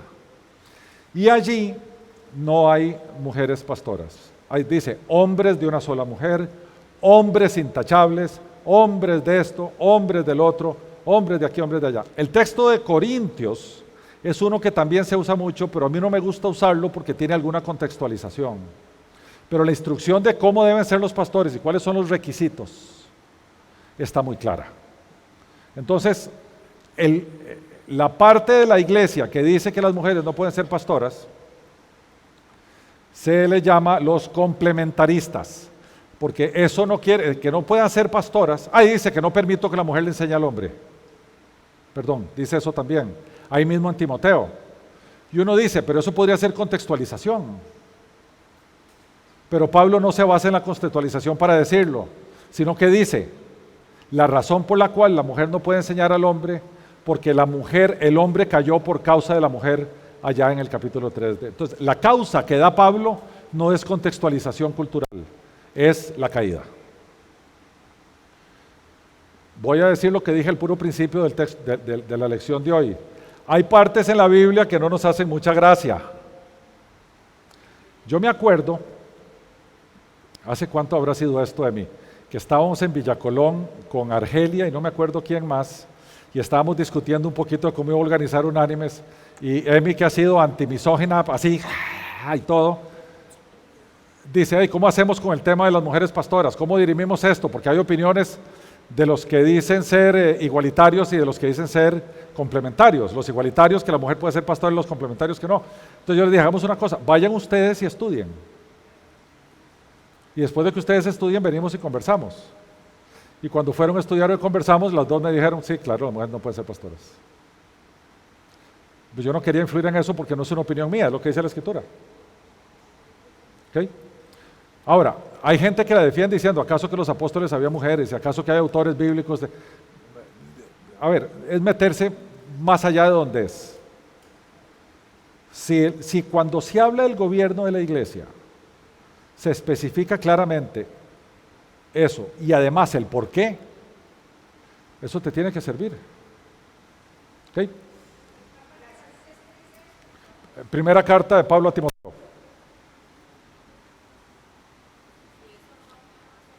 Que es las instrucciones de Pablo para la organización de la iglesia de Éfeso, donde Timoteo iba a ser pastor. Perdón. No, porque el Pablo no la asocia a la contextualización cultural, la asocia a la caída. ¿Ves?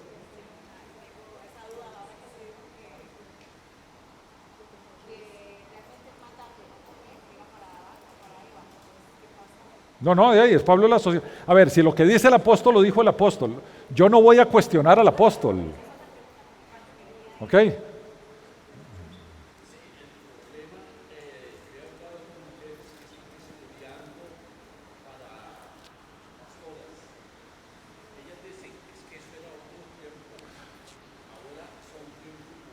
Sí, bueno. Ray, lo que pasa es que los tiempos se tienen que ajustar a Dios, no Dios a los tiempos. Una. La segunda, la razón por la cual Pablo da el mandato no es un contexto cultural, es un contexto teológico. Eso no quiere decir que las mujeres no puedan estudiar las escrituras, no puede decir que no puedan enseñarlas a otras mujeres, eso no quiere decir que no puedan servir en la iglesia, eso no quiere decir que no puedan evangelizar, hay un montón de cosas más.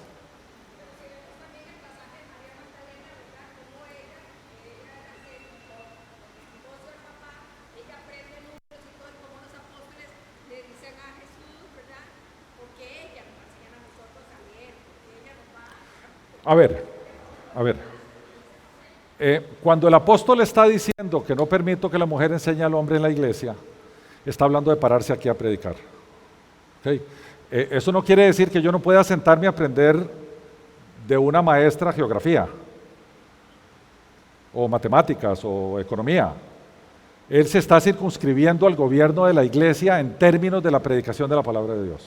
Eso es, porque también se puede, un reguero de machistas van a andar diciendo, yo no aprendo de mujeres nada, y eso es peor todavía. No se trata de eso. Ok, de hoy en 8 vamos a ver la Biblia y su trasfondo. Los que quieren adelantarse, vean las presentaciones en el web, o nos vemos, si Dios lo permite, de hoy en 8, oramos para terminar. Bendecimos tu nombre, te alabamos, Señor. Te damos gracias por permitirnos juntarnos aquí. Te damos gracias por propiciar esto.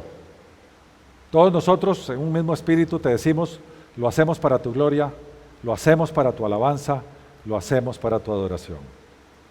A ti y solo a ti, Señor, sea la gloria por los siglos de los siglos. Amén.